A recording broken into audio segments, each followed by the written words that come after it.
Today I will show you a really simple and effective trick how you can tune your kick drum that you can easier phase align it with the bass without changing the tone of the kick drum too much.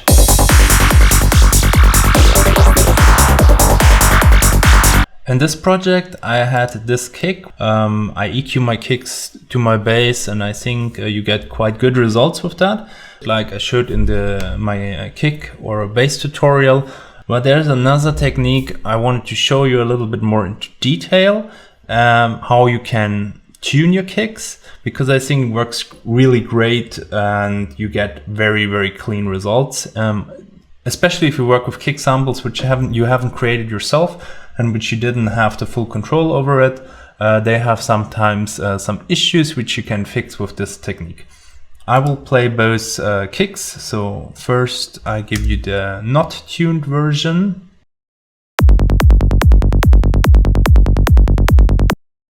And now I will show you the tuned version.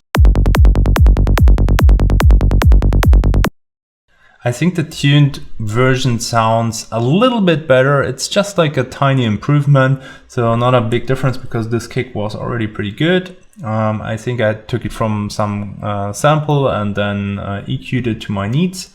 But we can go even a little bit better by tuning it. And before we tune it, I want to explain some stuff which I already explained in my kick tutorial, but which is really important for this here. It is basically that a kick is a sine wave sweep. So we are starting at a very high frequency and then sweeping down to a very low frequency. If you want to know a little bit more about that, then please watch my kick tutorial also. And now we come, if we want to tune the kick, we just basically need to tune this part of the kick because our bass notes are playing here, here and here. And our kick is playing here, and the only overlapping part is actually this here in Psytrance. And that's why, in my opinion, it doesn't make too much sense to tune a kick here. Anyways, the high frequency sweep is so fast that you don't really get it like an audible pitch in here in the beginning part. And I think it's okay if we kind of like tune this part of the kick only, in my opinion. So what we're going to do is we will replace this part, the sub part of the kick. So the sub part is actually a little bit longer, but the sub part which is overlapping with the first bass note, we will replace this with a pure sine wave. And how you do this is actually pretty easy. We create with Command-Shift-T a new MIDI track. We put operator in our MIDI track, turn off the filter just in case, and then we will create one very long MIDI note in the key of your track, of your bass line. So in that case, it's G0.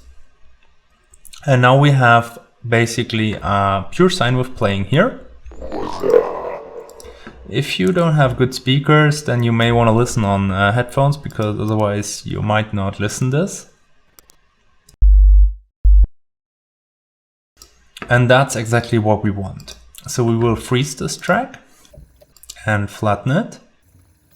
And now we have here our perfect sine wave.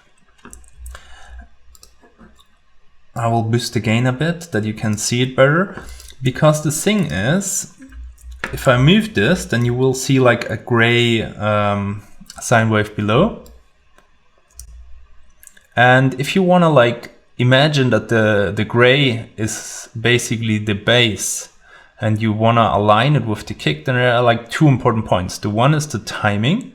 So as I explained in my bass tutorial, you can shift the bass with track delay. But the second point is if you want to kind of like having it match better with your bass, then it's also important that the distances here in the kick are always kind of like the same, because otherwise you would align maybe this with your bass, but you wouldn't align this with your bass.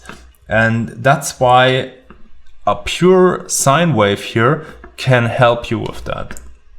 And now we come to the actual technique. We will take our original kick here.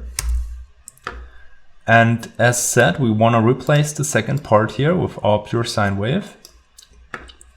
And now we need to take care of two things. So the first one is you see there's like this gap here. And the reason why we have this gap here is because we're not matching at the zero crossing. So what is the zero crossing? Basically, a sine wave here has, or any other wave, has like a positive amplitude and a negative. And the zero crossing is basically where we have exactly zero. So you can imagine this is when your speaker goes out, and this is when your speaker moves inwards, and that's basically when your speaker is in the neutral position. And that's the point where we want to combine those two here. So what we're going to do is we will move this part from the original kick until we hit our zero crossing. The zero crossing is here where that line meets the curve here. And now we have the same issue here on our pure sine wave. And we can move this by dragging the start point here.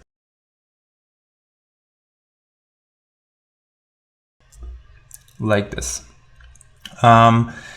Notice one thing, I increased the gain here in the beginning, but if you don't have the same gain, then you still have kind of like an ugly curve here. This is easily fixed by like increasing the gain, because you anyways want to have the same amplitudes like here. So here, if you look, this amplitude is basically the same height than this, and then it goes a little bit down here. And we want to like recreate the same curve here. So at the moment, I think that's a little bit higher. So we want to go maybe like this. And then we want to end our kick here, and we can control the amplitude here, as I've shown in my kick tutorial, either by kind of like fading here. And then you can move, for example, like this point and draw something similar. Or the second thing is you can go here into the clip gain, and then you have a little bit more control because you can draw multiple points and do this. For now, I know this is not perfect, so this is not a complete like same gains, but I think that's not the interesting part of this technique. So for now, I think this is fine. Now what we also can do is we can create like a small fade between the bows here.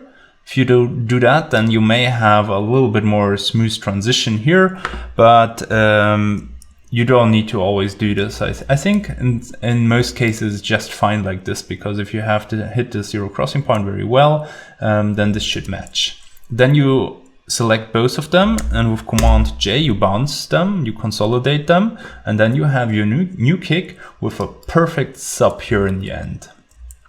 And as you see, this has like a little bit different shape now. So usually I would take a little bit more time and do this here in the envelope control and then bounce it as I need it, that you don't get too much sub here. But for now, I think it's fine because it's not the focus of this tutorial. I will just duplicate it and give you a quick listen on how our new kick sounds. Let's turn off the old one here. It's a little bit too loud. We also need to take care of this. So original kick had this.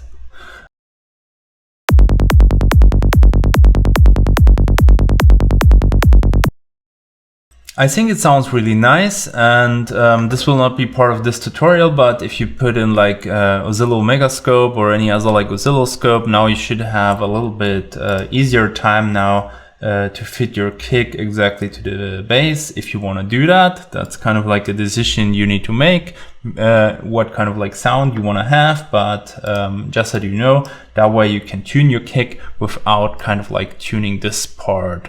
You can just tune the sub of your kick, which then makes it easier to phase align it. If you like this video on how to tune a kick, then you may want to also watch my video on how to create a cool bass line.